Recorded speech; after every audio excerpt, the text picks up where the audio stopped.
কি হচ্ছে এটা? স্টপ ইট, যদি ভালো লাগছে না আমার। কিউটে কিউটে মরি দেখছো তো, তখন থেকে আমার মুখের দিকে তাকিয়ে হেসে যাচ্ছে। ভালো লাগছে না সত্যি, প্লিজ। আচ্ছা শোনো না, রাগ করো। বলছি তুমি কি বিয়ের পরেও তোমার বরকে এই কিউটে বলে ডাকবে? আরে তুমি এরকমই তুই তুই করে যাবে তখন। কিউটে ভীষণ সুইট, ভীষণ সুইট। মাঝে মাঝে একটু আমার উপর রেগে যায়, কিন্তু তারপর যখনই আমি রাগ করি ওর সব রাগ ফুস।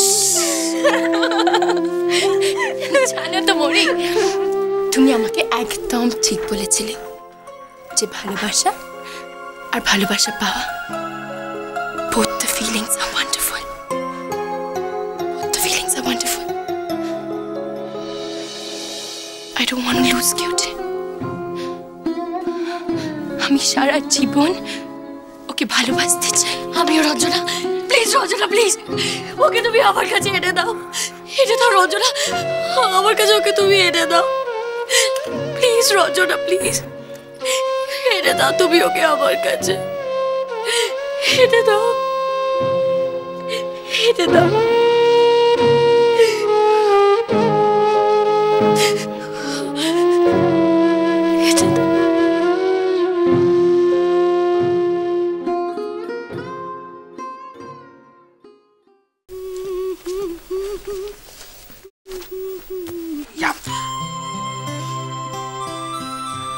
যাক, ওকে হাসি ফুটেছে,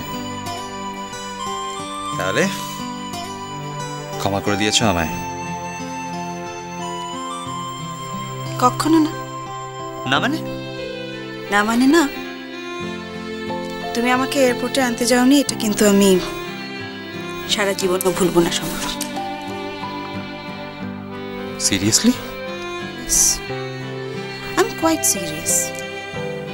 আর এর জন্য সারা জীবন তোমাকে শাস্তি পেতে হবে। ও, তা কি শাস্তি পেতে হবে? সারা জীবন তোমার কাছে কাছে থাকতে হবে, তাই তো? যে দোষ করে না সে কখনো নিজের শাস্তি ঠিক করে না, বুঝেছো? কিন্তু যে দোষ করে সে তো ভালোবাসতেও পারে। অপর্ণা, অপর্ণা, তোমায় বিয়ে করাটা আমার জীবনের সেরা সিদ্ধান্ত। আমি হয়তো তোমার সব এক্সপেকটেশন ফুলফিল করতে পারি না আমি, কিন্তু তুমি আমায় যা দিয়েছো তার চেয়ে বেশি তোমার কাছে আমার আর কিচ্ছু চাওয়ার নেই। তোমার মনটা অনেক বড় অপর্ণা, অনেক। না সমরেশ, ওসব কিছু না।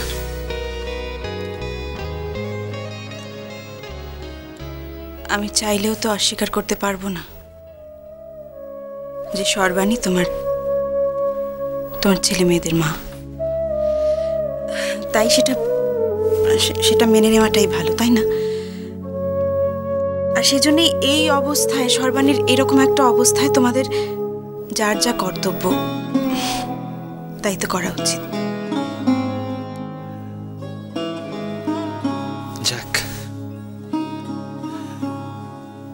অপর্ণা, এই কথাটা আমি তোমার মুখ থেকে শুনতে চাইছিলাম।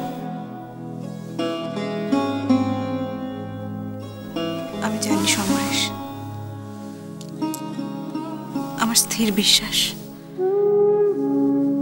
আমি অপমানিত বোধ করি এমন কোনো কাজ তুমি করবে না। মরে গেলেও না, কখনো না।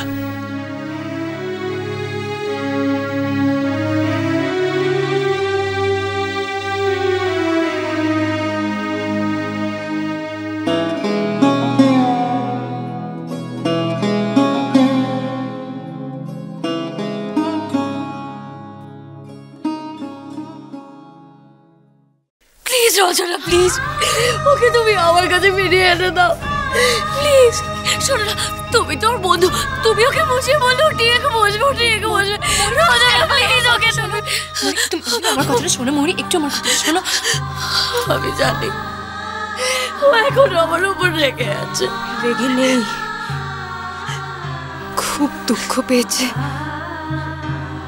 দুঃখ মানুষকে বড় একলা করে দেয়। নিখিল দাদার কাছে যাবার রাস্তাগুলো তাই এখন সব বন্ধ হয়ে গেছে।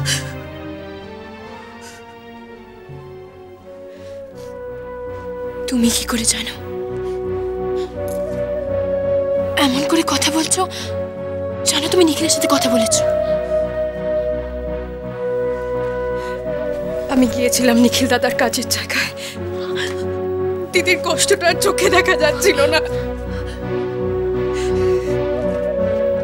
কি বললো নিখিল?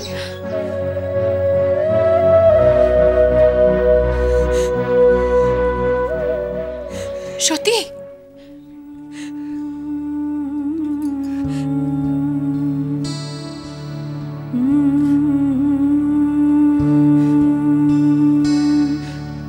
থাক, আর কিছু বলতে হবে না, আমি বুঝতে পেরেছি।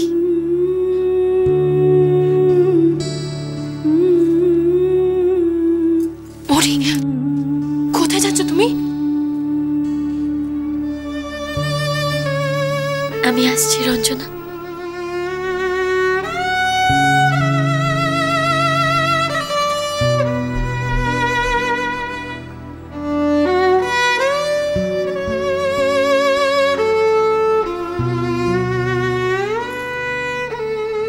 তুমি একবার চেষ্টা করবে না নিখিল দাদার সঙ্গে কথা বলতে?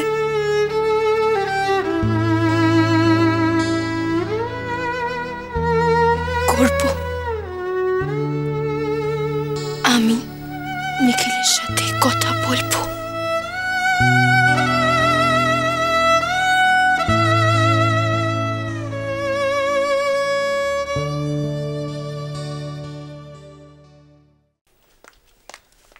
দিদি, হ্যাঁ সত্যি, কে এসেছে গো? আসুন। এ কি রুদ্রদা, তুমি কেমন আছো? এসো না, এসো। তুমি কেমন আছো?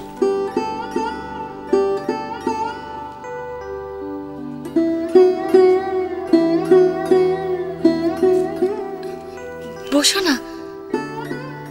আমার হয়তো অনেক আগেই আসা উচিত ছিল। তোমরা বসো, গল্প করো, আমি বরং চা বানিয়ে নিয়ে আসছি। হ্যাঁ, লাল চা। Thank you.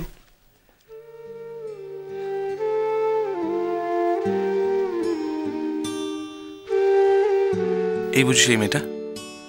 হ্যাঁ,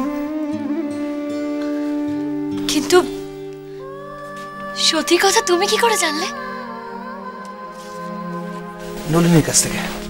কি রুদ্রদা দিদি ভাই? আর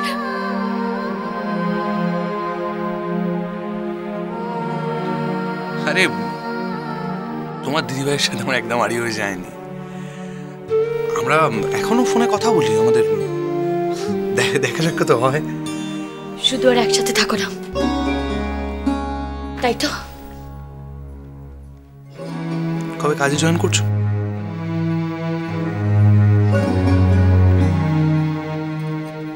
খুব শিগগিরই। বাহ, খুব ভালো। আমি তো ভেবেছিলাম তুমি আর স্টেজ পারফরমেন্স করবে না। না রুদ্রদা, আমি সত্যি আর কোনোদিনও স্টেজ পারফরমেন্স করব না।